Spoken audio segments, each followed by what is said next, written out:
사랑하는 성도님들, 지난 한 주간 편안히 잘 지내셨습니까? 저도 역시 우리 성도님들께서 기도해 주시고 또 사랑해 주셔서 이렇게 건강하게 하나님의 은혜로 한 주간을 잘 지내고 오늘 또 말씀을 전할 수 있게 되어서 감사하게 생각을 합니다. 오늘은 빗방울 뿌리기도 하고 비에 젖어 더욱더 깊은 만추의 느낌을 느낄 수 있는 가을 날입니다. 하나님께서 은혜 주셔서 우리의 사변에 이와 같은 붉은 단풍 혹은 노란 은행잎, 각양으로 물든 잎새들을 보게 하셔서 자연의 화려함과 더불어 또한 우리 가슴 속에 깊은 사색을 이룰 수 있게 하심을 감사하게 생각을 합니다. 가만히 있어도 풍요로움을 느낄 수 있는 이와 같은 가을의 절기를 맞이하면서 우리는 우리 삶 가운데 그 아름다움으로 인한 슬픔을 또한 느끼기도 합니다. 그러나 그 슬픔이 아름다운 것을 깨우쳐주는 이와 같은 가을이기에 우리는 하나님께서 우리 인생에 부여하신 각양의 감정을 통해 각양의 은혜를 누리고 있는 것입니다. 오늘 말씀을 전하기 전에 우리 김현승 시인의 가을의 기도라는 시를 한 편 여러분께 다시 한번 읽어드리도록 하겠습니다. 가을의 기도. 가을에는 기도하게 하소서. 낙엽들이 지는 때를 기다려 내게 주신 겸허한 모국어로 나를 채우소서. 가을에는 사랑하게 하소서. 오직 한 사람을 택하게 하소서. 가장 아름다운 열매를 위하여 비옥한 시간을 가꾸게 하소서. 가을에는 홀로 있게 하소서. 나의 영혼 굽이치는 바다와 백합의 골짜기를 지나 마른 나뭇가지 위에 다다른 까마귀 같이. 본문으로 돌아오도록 하겠습니다. 우리는 어차피 선택을 해야 합니다. 어떤 순간마다 어떤 모퉁이에서마다 또 우리는 어떤 결정을 하고 선택을 합니다. 그런데 우리가 그 순간 선택 결정한 것에 의해서 우리의 남은 일생이 큰 영향을 받게 됩니다. 또 때로는 일생까지는 아니어도 우리의 삶 가운데 많은 부분이 내가 했던 그 선택과 결정의 영향을 받으며 우리 삶이 이루어지는 것을 봅니다. 그런데 그런 고비나 순간마다 결정이 결국 쉽지가 않습니다. 특별히 난이도가 쉬운 선택은 우리들에게 미치는 영향도 미미합니다. 그러나 우리에게 결정적인 혹은 우리에게 긴 동안 결정과 여파를 미치는 이와 같은 선택과 결정은 우리들에게 상당히 많은 어려움을 수반합니다. 때로는 무엇인가를 포기해야만 내가 그것을 선택할 수 있는 이와 같은 선택과 결정인 경우가 많이 있습니다. 그래서 우리는 우리 삶 가운데 어쩔 수 없이 우리는 평생을 살아온 삶의 힘으로 삶의 우선순위 그리고 삶의 원칙 그리고 삶의 기준을 따라서 어떤 일을 선택 결정하게 되는 것입니다. 갈등 없는 선택도 없고 갈등이 없이 선택을 했다면 그것은 갈등이 없는 게 아닙니다. 이미 수많은 갈등을 거치면서 내 삶에 어떤 기준을 세웠고 원칙을 세웠고 내 마음에 어떤 선택의 방향을 결정했기에 유사한 일이 일어나면 나는 이렇게 결정한다라는 것이 내게 이미 의식화되어 있기 때문에 갈등 없이 선택하는 것입니다.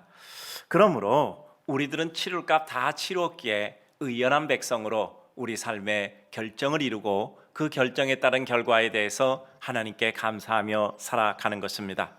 이제 우리는 이 지구, 이 세상이 다 40일간의 홍수로 말미암아 물에 쓸려가는 가운데서도 미리 방주를 만나서 그의 식구들과 함께 또 세상의 모든 각 종류의 생물들과 함께 방주 속에 보존되었다가 인류의 새로운 시조로 또다시 이 세상의 모든 생물들의 종족을 펼쳐가는 이와 같은 노아의 믿음과 그 삶의 그와 같은 믿음을 이루게 했던 삶의 우선순위와 결정의 근거는 무엇이었는가를 생각해 보려고 합니다. 오늘 주님을 사랑하는 성도님들, 우리들에게는 노아의 홍수처럼 끊임없이 많은 삶의 모든 파도와 모든 바람이 붑니다.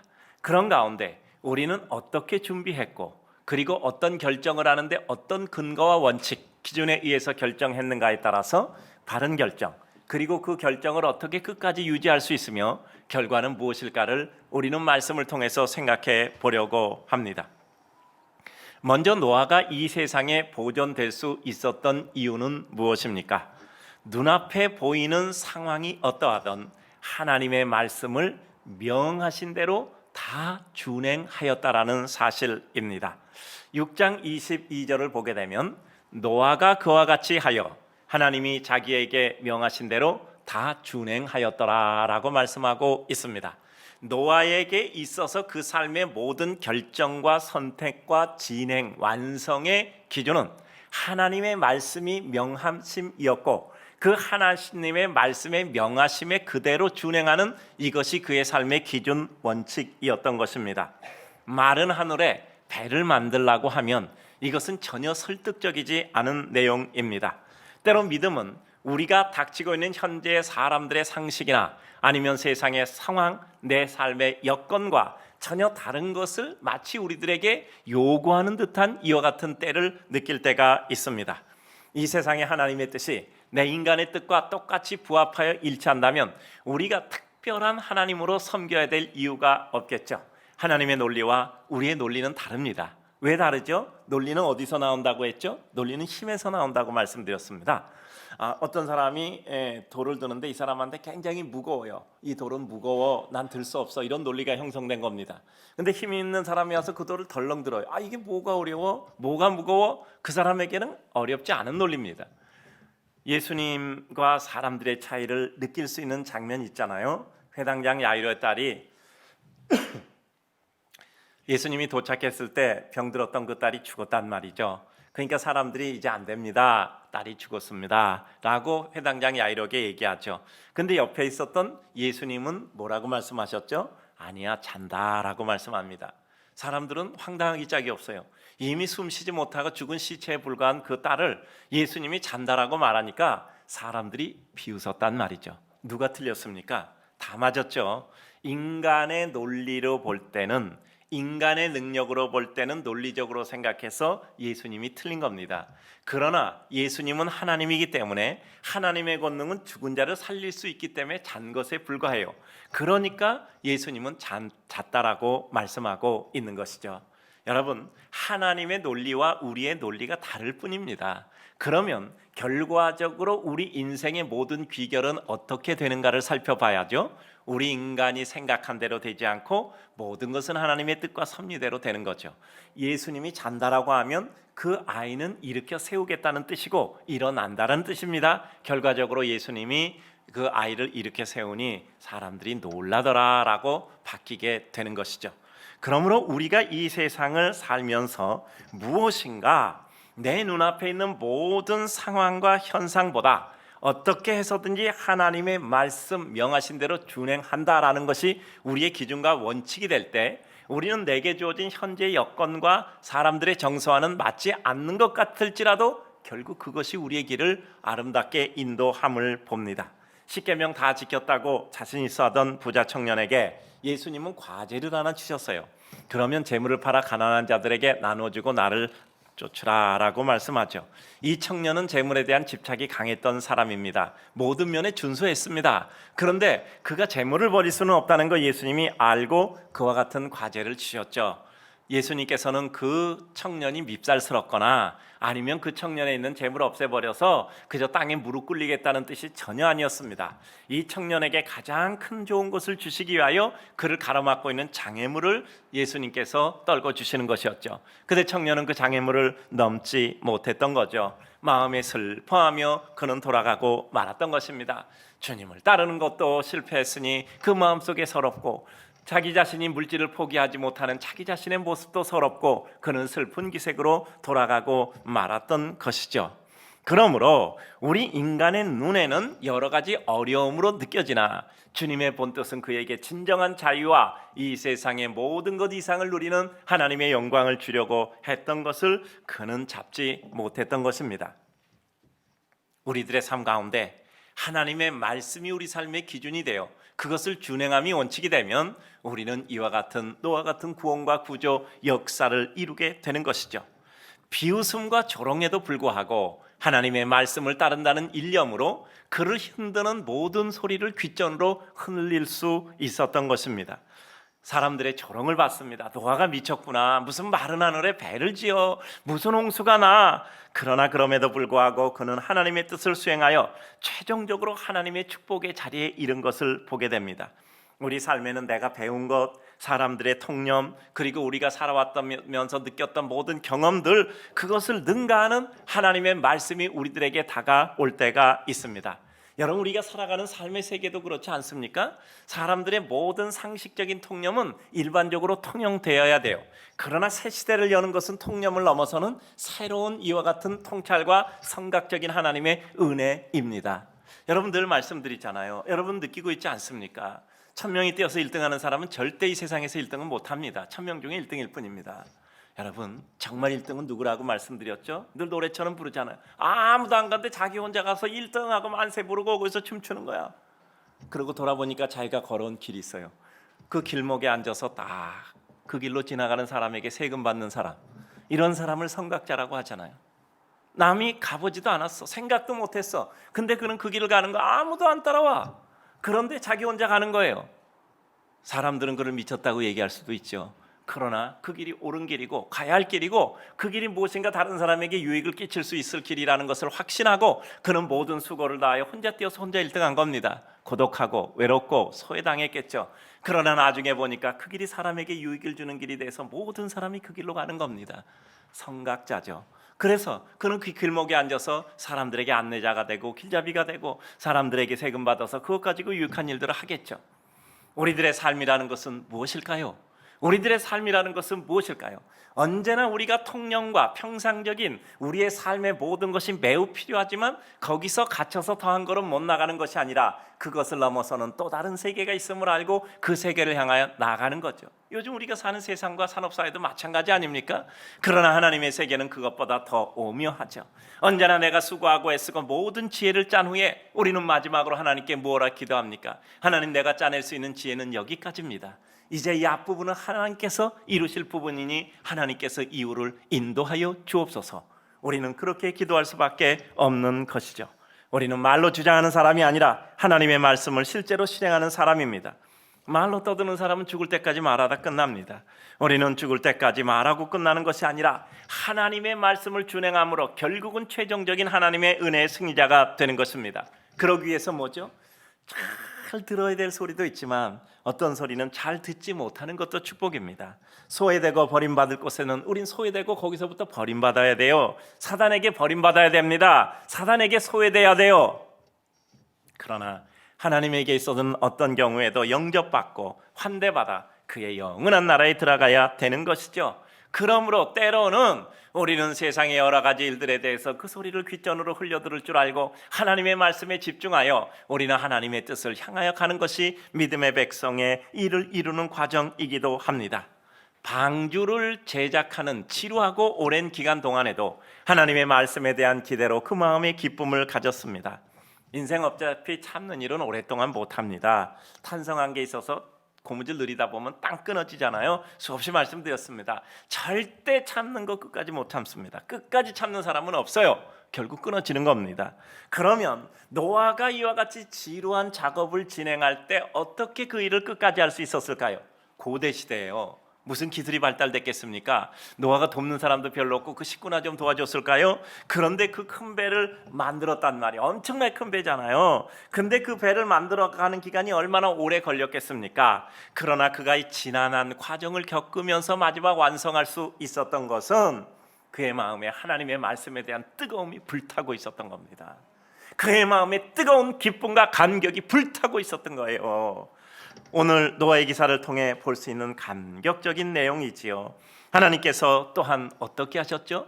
노아가 그 배를 다 만들 때까지 홍수를 내지 않으셨단 말이에요. 그리고 노아가 그 배를 다 만들고 그리고 거기다가 암소 한 쌍씩 생물들을 다 집어넣고 그렇게 된 후에 노아의 식구들 다 들어가잖아요. 그렇게 된 후에 바로 홍수를 내려서 40일 동안 이 세상을 쓸어버렸단 말이죠. 이건 우연이 아니에요. 하나님께서 노아가 그 배를 만들 때까지 기다리셨다가 완성이 될 때 하나님께서 이제 홍수를 낸 겁니다. 그러니까 하나님과 인간의 협업이죠. 하나님께서 인간에게 말씀하시고 그 말씀을 순종하시고 순종이 끝났을 때 하나님이 계획하셨던 섭리를 베풀어 주시는 것이지요. 하나님이 시키셨으니 그 배를 만들 때까지는 다 기다리셨다가 그 배를 완성한 후에 비를 내신 겁니다. 제가 좋아하는 설교 중에서 출애굽기 설교 있잖아요. 때를 기다리시고 때를 만드시는 하나님. 언제나 하나님은 때를 기다리세요. 그리고 때를 만드신단 말이에요. 때를 기다려서 그 사람을, 하나님의 사람을 무대 위에 올리시기도 하고, 때로는 때를 조성하시고 만드셔서 하나님께서는 그 무대 위에 그 사람을 올리기도 하신단 말이에요.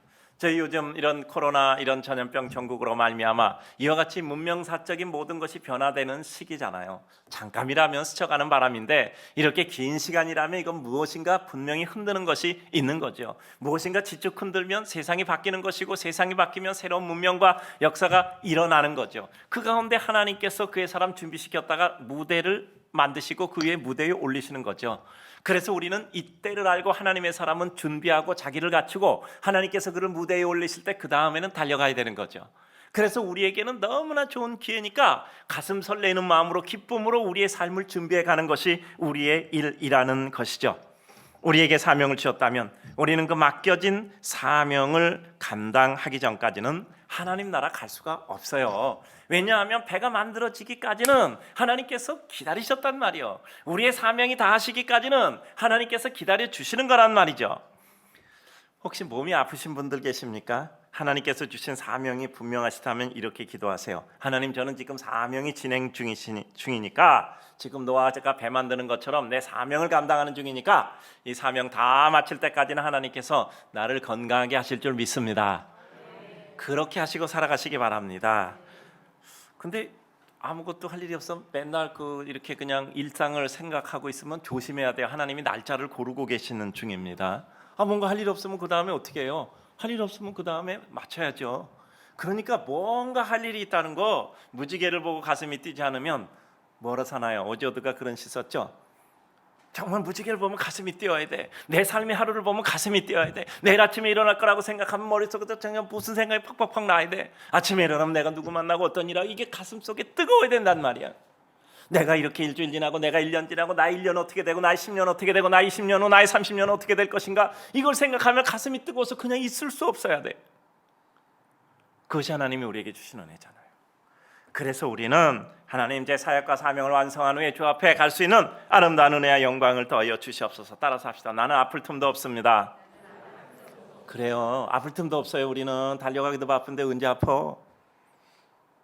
우리는 하나님의 은혜 가운데요, 정말 힘을 다해서 우리가 달려갈 수 있는 기쁨과 감격과 은총과 은혜의 능력을 향하여 가는 것이 하나님의 백성이죠.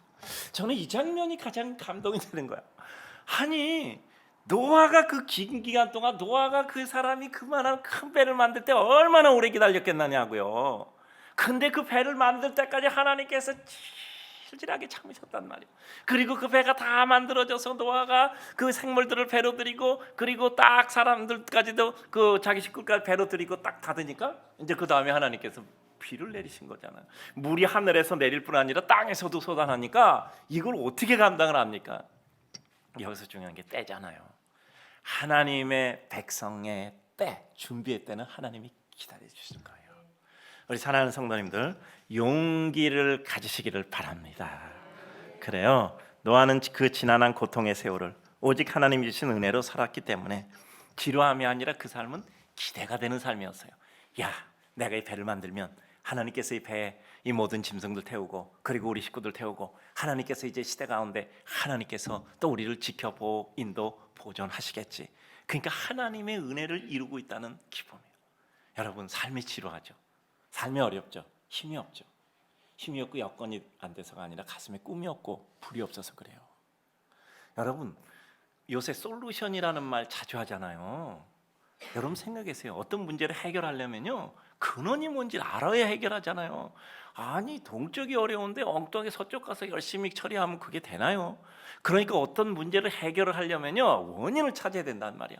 왜 삶이 괴롭고 힘들고 지루하고 왜 삶이 고통스럽고 왜 삶이 힘든 겁니까? 여건이 안 되고 능력이 안 되고 내가 관계가 안 되고 그래서 힘든 게 아니요, 내 마음에 하나님의 은혜를 향한 뜨거운 힘과 뜨거운 열정과 하나님의 은혜에 대한 소망과 하나님의 은혜에 대한 기대가 없으니까 내 삶이 힘든 거잖아요.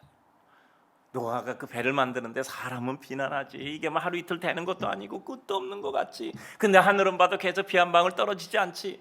그런데 그와 같은 모든 상황을 보면 얼마나 괴로웠겠어요. 그 괴로움은 그 일을 끝까지 하겠냐고요. 근데 노아가 끝까지 할 수 있는 것은 그 마음에 기쁨이 있는 거야. 내가 하나님의 뜻을 수행하는구나. 나는 하나님 말씀을 지키는 자야. 나는 하나님의 뜻대로 사는 자야. 나는 그 하나님의 뜻대로 살면 하나님께 내 기쁨을 주는 거야. 그것이 그의 마음의 용기가 위로되고 삶의 기쁨을 줬던 거예요. 그러니까 순간과 상황과 그 주변의 모든 역사들을 다 돌파해낼 수 있었던 겁니다. 그래요. 그러니까 우리는 하나님의 은혜 가운데 하나님이 우리에게 주시는 은혜를 가슴에 품고 그것이 기쁨이 돼야 우리는 어려움을 기쁨으로 삼을 수 있는 거죠. 자, 두 번째, 노아의 우선순위, 성도의 우선순위에 대해서 생각해 봅니다. 노아의 우선순위가 어떻기에 우리 성도는 어떻게 우선순위를 삼고 살아가는가? 6장 22절 또 있습니다. 다 같이 읽습니다. 시작. 노아가 그와 같이 하여 하나님이 자기에게 명하신 대로 다 준행하였더라. 자꾸 있습니다. 다시 한번 노아의 선택, 그리고 노아의 진행, 노아의 완수에 대한 우선순위의 원칙들을 정리해 봅니다. 사람의 말과 판단보다 하나님의 말씀을 우선적으로 선택했던 겁니다. 사람의 말이나 판단보다 하나님의 명령을 우선적으로 선택하고 후회하지 않았다 이 말이죠. 마른 하늘 아래 방주를 준비하는 이 노아에 대해서 사람들은 얼마나 비웃었고, 노아가 미쳤어 비웃고 그에게 대해서 조로하고 조소해도 그는 묵묵히 그 일을 진행했던 것입니다. 적어도 노아의 마음에는 수모와 갈등이 분명히 있었겠으나 이때까지 체험해 온 바 그의 말씀에 하나님 말씀대로 산 것이 결국 축복이었음을 그는 깨닫고 있었던 것입니다. 귀가 얇아서 마음 지키지 못하고 사는 사람, 결국 축복의 잔을 마실 수 없습니다. 인간의 말에 마음이 녹는 사람, 하나님의 영광의 잔치에 참여할 수가 없습니다. 우리는 선별해서 들을 수 있는 귀, 그리고 구별해서 말할 수 있는 입을 가져야 합니다. 하나님의 뜻을 수행하기에는 부지런한 손발이지만 사단의 꼬임에는 어눌하고 벌벌 떨리는 손발을 가져야 돼요. 그렇지 않으면 우리는 부끄러운 이름과 얼굴을 세상의 역사에 남길 뿐입니다. 그래요, 눈에 보이는 상황보다 하나님의 말씀 따라 선택한 겁니다. 눈에 보이는 상황을 따라 선택한 것이 아니라 하나님의 말씀 따라 선택한 겁니다. 상황보다 더 멀리 바라보시고 섭리하고 운행하시는 하나님을 바라보며 하나님 말씀 따라 결정하고 그 결정을 존중했던 것입니다. 중도에 포기하지 않았어요. 노아의 경우는 마른 하늘에 배를 만든다는 것 자체가 대단한 믿음입니다. 그리고 그 배를 만든다면 노아에게 홍수가 날 징조라도 좀 보여줬으면 자기가 하는 일에 인간적으로 자기 확신을 가질 수 있겠죠. 그런데 그런 게 전혀 없었단 말이에요. 근데도 불구하고 노아는 하나님의 말씀을 확실하게 붙들었던 거지요. 아브라함이 그랬습니다. 야곱이 야복나루에서 그랬죠. 요셉도 환난 가운데 그랬죠. 모세도 마찬가지고 기도원도 마찬가지고 성경에 기록된 모든 믿음의 인물들은 다 마찬가지였어요. 상황을 넘어선 하나님의 말씀을 붙잡고 그 상황을 극복하고 돌파해 나갔던 거죠.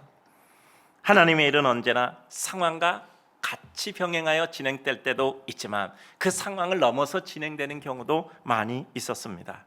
세상의 지혜도 그렇습니다. 상황 따라가다 보면 언제나 뒷북치잖아요. 그래요. 남이 생각하는 거 똑같이 생각하고 좀 더 열심히 해서 조금 더 앞서 나가면 그것은 뭐 우리들에게 있어서 어느 정도의 유익은 줄 수 있지만 더 큰 유익은 못 주잖아. 남이 생각도 못했던 것, 다른 사람이 상상조차 못했던 것, 그것을 우리가 생각해내고 그리고 남이 우습다고 생각하는 그 구간을 자기 마음에 가지고 있는 확신을 가지고 해결해 나가고 꿋꿋이 나갈 때 결국 저만치에서 이제 사람들은 그게 옳았다라고 생각할 때가 되는 거죠. 상황을 미리 바라보면서 그 상황을 움직여가는 하나님을 바라보며 우리 삶의 행보를 이루는 거죠. 노아는 사람의 말에 움직이지 않았고요. 노아는 상황에 움직이지 않았어요. 하나님의 말씀 따라 움직였습니다. 더욱이 노아의 우선순위가 무엇이죠? 말씀에 따른 선택을 후회하지 않고 중단하지 않으며 끝까지 마쳤단 말이죠. 하나님의 말씀 따라 선택한 것에 대해서 그는 후회하지 않고 중단하지 않고 말씀대로 완수를 이룰 때까지 영적 의지를 가지고 진행해서 마쳤습니다. 어떤 일을 선택하는 것도 중요하지만요, 그 일을 끝까지 진행하는 것은 더 중요해요. 시작이 절반이다 그러죠. 마침은 전부입니다. 그래서 우리는 반드시 하나님의 일은 어떤 어려움을 겪게 됩니다. 예수님조차도 광야에서 3가지 시험 당했잖아요. 근데 그 시험을 이겨내니 어떻게 됐죠? 마귀는 떠나고 사단은 떠나고 마귀는 떠나고 천사가 수정들더라. 그래요. 우리도 마찬가지요. 세상에서 어려움을 극복함으로 말미암아 우리는 하나님의 은혜 가운데 우리는 하나님의 영광을 잊게 되는 것입니다. 그래요. 예수님도 가진 어려움을 겪으시잖아요. 기적과 능력을 행해도 사람들은 오히려 기적과 능력으로 말미암아 사람들은 엉뚱한 기대하는 거야. 왕이 되어서 우리에게 모든 것을 좀 편하게 해달라는 거예요. 그러나 예수님의 뜻은 그것을 넘어서는 훨씬 더 큰 인간의 구원에 있었단 말이죠. 인간들은 이해하지 못하고 예수 그리스도를 십자가에 못 박았습니다. 그러나 예수님이 십자가에 못 박혀 절규했죠. 그러나 부활하셨습니다. 죽음 끝에 부활하시고 죄를 짊어지고 죽으셔서 죄와 함께 죽으시고 부활하심으로 인간의 죄 암흑 모든 죽음을 떨쳐내시고 인간에게 영원한 생명의 구원을 허락하여 주신 것이죠. 하나님의 뜻을 끝까지 이루심입니다. 중간에 겪는 어려움도 없다면 그것 어찌 하나님의 일이겠습니까? 사탄이 방해조차 안 한다면 그건 하나님의 일도 아니요. 우리 사람도 마찬가지입니다. 여러 가지 어려움도 중요하지만 어려움 끝에 어떻게 어려움을 극복하느냐가 더 중요하잖아요. 여러분 올터 트러비시 목사님의 나는 너와 결혼하였다라는 결혼 지침서를 보면 그런 게 나와요. 여름과 겨울을 같이 지내보지 않은 사람은 결혼하지 말라. 그럼 안 지내보고 결혼하면 헤어지나요? 헤어지지 마시고요. 이미 한 사람은. 여름과 겨울을 겪어보지 않은 사람은 결혼하지 말라라는 것이 무슨 말입니까? 여름과 겨울은 뭐죠? 결국 시간이 가는 거예요. 적어도 일정한 기간 동안 상대에 대해서 그래도 알고 바라보는 기간이 있은 다음에 결정하라는 거예요. 첫눈에 반했다? 그거 절대 아니라는 거 잘 아셨죠? 네, 첫눈에 반한 거 아니에요. 우리는 시간이 지나며 상대를 정확하게 볼 수 있어야 한다 말이죠. 근데 그럼에도 불구하고 여러 가지 갈등이 생기잖아요. 어떤 목사님은 그 얘기하시는데 그렇게 얘기하시는 것 저도 충분히 일리 있다고 생각해요. 결혼줄에 서달라고 하면 꼭 물어본대요. 3번 싸워봤냐? 3번 싸워서 헤어지자고 싸웠다가 3번 싸웠음에도 불구하고 다시 결합되면 그 사람은 그래도 평생 부부로서 살아갈 자격이 있다 생각해서 주례를 서준다 그래요. 근데 이게 싸우는 것보다 더 중요한 게 결합하는 능력이잖아요. 그러니까 3번은 싸우고 헤어졌다가 다시 결합해야 그 가정은 나중에 어려움을 겪어도 해결할 능력이 있다라는 뜻이죠. 여러분, 우리 인생의 삶에 있어서 중요한 것은요, 어려움을 겪는 게 아니라 어려움을 어떻게 극복했느냐가 우리에게 더 중요하단 말이에요. 그래서 우리들의 삶에 있어서 반드시 어려움이 있다는 것을 우리는 너무 크게 생각할 필요는 없어요. 어려운 것이 문제가 아니라 어떻게 일어나는가가 문제이지요. 그래서 우리는 어떤 선택을 했을 때 절대 흔들리지 말아야 돼요. 흔들리지 않고 하나님의 은혜 가운데 끝까지 가야 됩니다. 말씀에 따른 선택을 후회하지 않고 중단하지 않고 끝까지 마침. 바른 선택을 후회하지 마세요. 어려움을 극복하면 진정한 승자가 됩니다. 흔들리지 않고 끝까지 하나님 말씀 완성하는 것이 우리 하나님의 은혜의 삶의 완성입니다. 여기서 한 가지 중요한 게 있어요. 그릇된 선택을 할 때가 있단 말이야. 그럴 때는요, 속히 그 자리에서 돌아오는 것이 하나님의 뜻입니다. 베드로는 가야바의 뜰에서 살아보려고 3번이나 예수님을 부인했단 말이에요. 그러나 그는 회개하고 주님 앞에, 주님을 3번이나 부인했지만 주님 앞에 새로운 은혜 길을 가잖아요. 베드로가 회심하고 성령 충만하여 한 번에 칠 때 3,000명이 회개하는 놀라운 역사가 일어나잖아요. 베드로가 예수 그리스도를 부인한 이와 같은 부끄러운 행적을 가지고 있었기에 그는 그의 삶 가운데 그것을 가슴 아파하며 오히려 더 겸손히 주님 앞에 자기를 드릴 수 있었던 것이죠. 우리 기독교의 특별한 은혜가 뭔지 아십니까? 부활입니다. 부활입니다. 어떤 경우에서도 다시 일어나는 거예요. 어떤 누추한 경우에서도 다시 일어나고요. 어떤 내 자신의 처참한 경우에서도 부끄러운 경우에도 다시 일어나는 겁니다. 기독교의 정말 보물은 회심이에요. 우리에게 회심하여 새로운 역사를 이룰 수 있는 기회를 주시는 것이고 우리에게 부활의 영광과 능력을 주셔서 우리 삶에 그때마다 새로운 역사로 다시 하나님 앞에 돌아와 주의 역사를 이룰 수 있는 능력을 주시는 거지요. 그래요. 잘못된 길이었다면 빨리 돌아오셔야 돼요. 근데 하나님 말씀 붙잡고 가는 길이라면 흔들리지 말고 끝까지 선택을 후회하지 말고 가셔야 됩니다. 마지막 세 번째입니다. 노아에게 임한 하나님의 축복은 무엇일까요? 요약해 봅니다. 6장 22절 다시 봅니다. 노아가 그와 같이 하여 하나님이 자기에게 명하신 대로 다 준행하였더라. 이 말씀이 우리들의 모든 문제를 여는 이와 같은 키워드예요. 하나님이 자기에게 명하신 대로 준행하였더라. 하나님이 명하시는 대로 준행하였더라. 그 결과 어떻게 됐죠? 홍수 속에서 구조받아 그의 식구는 의로운 믿음의 새로운 유상이 되었습니다. 아담 이후에 모든 인생들이 살아오다가 노아 때에 다 쓸어버리시고 하나님께서 새로운 시조를 만드셨던 겁니다. 그래요, 우리 삶 가운데 모든 주변을 털어 정리할 때 그때마다 하나님께서 새로운 시조를 만든단 말이에요. 우리 삶의 각 장면마다도 마찬가지입니다. 여러 가지 어려운 판들이 흔들어져 가고 지축이 흔들려 판이 깨질 때 하나님께서 새로운 사람을 세워서 거기서부터 새로운 계보를 이어가는 거예요. 저는 우리 성도들이 그런 분들 되길 주님의 이름으로 축복합니다. 우리 성도님들이 근무하는 일터에서, 우리 성도님들이 근무하는 어떤 근무처에서, 아니면 만나는 사람과의 만남에서, 만나는 관계 속에서, 그래 여러 가지 관계들이 한번 털어져서 깨끗이 정리되고 그때마다 우리 성도님들이 하나님의 은혜 가운데 다른 사람에게 용기와 소망을 주는 새로운 판이 짜이기를 원합니다. 노아는 두 가지 환난의 단계를 거칩니다. 첫째는 사람으로부터의 시험의 단계입니다. 사람들이 얼마나 흔들었겠어요. 야, 미쳤다, 이 하늘에 무슨 홍수가 나, 무슨 배를 지어, 땅에다 무슨 배를 지어, 뭐 이런 얘기 수없이 했을 겁니다. 노아의 마음이 얼마나 찢어지든 아팠고 사람으로부터 소외되고 사람부터 이와 같이 큰 비방과 조소 조롱을 받는 거죠. 꿋꿋이 귓전으로 스치며 하나님의 말씀 붙잡고 그는 끊임없이 그는 그 배를 만들었던 거죠. 그 삶은 홍수의 환란입니다. 이제 생물들과 자기 식구들이 다 타고 홍수가 났습니다. 야, 사람들 다 쓸려가는구나. 그래도 우리는 살았구나. 잘 됐다. 노아가 그랬을까요? 아닌 것 같아요. 여러분, 40일 홍수가 나서 모두가 다 망망대, 아무것도 안 보이는 거야. 아무것도 안 보이고 배만 하나 떠 있어요. 그 가운데 노아가 편안했겠습니까? 배가 얼마나 쓸렸겠습니까? 40일의 홍수에. 그런데 그런 가운데서도 살아날 수 있는 것은 하나님을 의지했던 거죠. 이 두 가지 시험을 넘어옴으로 노아는 새로운 믿음의 조상이 되었던 겁니다. 첫 번째는 슬픔과 환난이었어요. 많은 주변의 사람들이 노아를 비방하고 조소하고 비웃고 또 질시할 때 얼마나 가슴이 아팠겠습니까? 고독과 아픔과 눈물의 환난이었죠. 그런데 두 번째 환난은 죽음의 두려움이 있었어요. 다 쓸려가니까 입에도 그냥 넘어가면 넘어가는 거잖아요.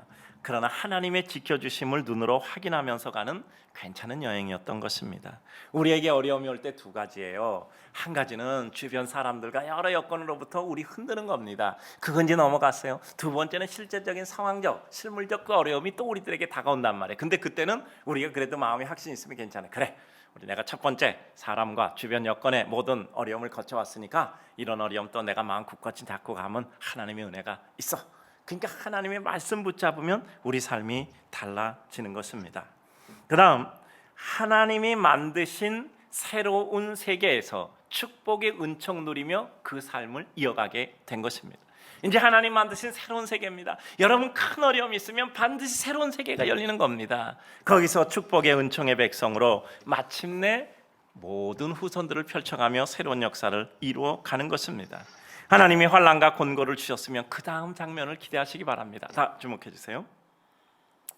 지금 보니까 지금 화면에서 혹은 뭐 무대에서 아주 사람이 너무 괴로워하고 고통스러워하는 이런 장면을 봐요. 그럼 여러분들 같이 거기 몰입돼가지고 같이 괴로워하며 눈물을 흘리며 같이 눈물을 흘리며, 근데 이런 생각하지 않습니까?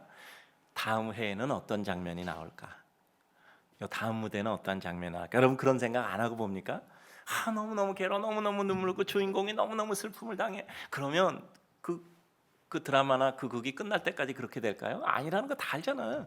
그러니까 다음에는 어떤 장면, 어디서쯤 반전이 일어날까, 그런 생각 하시잖아요. 우리는 항상 다음 장면을 생각해야 돼요.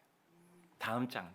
자, 따라서 합시다. 코로나가 끝나면 어떤 세상이 열릴까?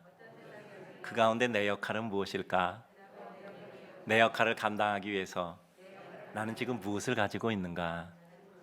그래요. 우리 그런 생각하는 겁니다. 항상 이 장면에 우리는 거기에 매몰되는 것이 아니라 다음 장면을 생각하면서 현재 장면 속에서 나 자신을 바로 보고 준비하는 겁니다. 그래요. 우리는 여호와를 기대합니다. 그리고 무엇보다 믿음을 지킨 사람으로 이후에 많은 믿음의 백성들의 징표가 되는 겁니다. 우리 인생의 생명이 무엇입니까? 영향력이죠. 나의 삶을 통해서 누구의 마음인가? 하나님의 말씀대로 준행하며 사는 것이 여호와의 꿈과 은혜의 빛이다라고 생각된다면 그것은 더 큰 축복과 은혜이지요. 그래야 우리가 하나님의 사람으로 하나님 앞에 영원히 살아가는 은총의 백성이 되기를 원합니다. 여러분, 우리 없는 만큼 살다 보면 똑같은 밥 하루에 3번씩 먹고 우리 그냥 똑같은 곳에서 자고 그리고 우리가 거의 유사한 옷 입고 반복되게 산다는 것이 우리들에게 있어서 어떤 의미인가가 생각되잖아요. 그렇잖아. 똑같은 것을 계속 반복만 한다면 그것이 내 삶에 무슨 의미인가 하는 생각을 하잖아. 삶에는 어떤 의미 부여와 가치 부여가 있음으로 말미암아 그것이 우리들에게 아름다운 삶의 용기와 희망과 마음의 기쁨을 주는 거잖아요. 우리가 똑같이 밥 먹고 똑같은 곳에 자고 우리가 똑같은 생각하고 그렇게 산다면 그걸 10년 하나 20년 하나 무슨 의미가 있겠습니까? 그것을 통하여 하나님께서 원하시는 무엇을 이루고 우리를 통해서 누구에겐가 기쁨과 은혜를 이루고 하나님의 말씀을 완성하는 것이라면 우리 삶에 또 다른 새로운 것이 있는 것이죠. 그래요. 그래서 노아는 자기 인생에 있어서 하나님의 은혜를 입어 새로운 세계를 이루어 갔던 것입니다. 그래, 하나님이 우리에게 어떤 선택을 할 수 있는 영적인 영감을 주셔서 그 감동으로 하나님의 뜻을 수행할 수 있게 하신다면 우리에겐 큰 축복이지요. 그리고 우리는 어떤 극한의 지경에서도 우리 삶에 하나님이 주신 은혜를 받아들여 하나님의 뜻을 이루는 기쁨과 감격으로 그 순간을 넘어가는 것입니다. 제가 이제 이렇게 요약하고 말씀을 마치고자 합니다. 여러분, 우리에게 열정과 여유는 전혀 다른 개념인 것 같아요. 마음이 뜨겁고 가슴에 열심히 있는 열정과 또 의외로 또 느긋하게 여유를 가지는 것은 전혀 다른 개념인 것 같아요. 조급함과 느림이라는 것은 전혀 다른 개념인 것 같아요. 그런데 이 두 가지가 합해져서 우리는 하나님 앞에 그 은혜의 일을 끝까지 유연하게 이루는 것입니다. 하염없이 배를 만드는 거야. 하염없이, 이게 언제 끝날지 모르지만 하염없이 배를 만들어. 근데 그 하염없이 배를 만드는 가운데도 가슴에 뜨거움이 있는 거야. 내가 이 배달 만들면 하나님께서 얘기하셨던 어떤 일들을 이룰 거야. 난 하나님의 뜻을 수행하는 거야. 난 배 만드는 게 아니라 하나님의 뜻을 수행하는 거야. 여러분, 굉장히 의미 있잖아요. 나는 배를 만드는 게 아니라 하나님의 뜻을 수행하는 거야. 나는 지금 이 노동을 하는 게 아니라 하나님의 뜻을 수행하는 거야. 나는 이 고통을 겪는 게 아니라 하나님의 뜻을 수행하는 거야. 그럼 우리의 삶의 그 모든 것은 다른 의미로 와닿잖아요. 그래서 우리는 열심히 땀 흘려서 우리는 배를 만드는 겁니다. 그래서 마침내 하나님을 감동시키는 거예요. 우리 사랑하는 성도님들, 노아가 가졌던 3가지 원칙 있죠. 우리 한번 따라서 읽읍시다. 자, 1번 한번 여러분이 읽으세요. 시작. 1번, 사람의 말보다 하나님의 말씀을 우선. 그래요. 노아는 사람의 말보다 하나님 말씀 우선했어요. 다 2번 읽습니다. 시작. 상황보다 하나님의 말씀 우선.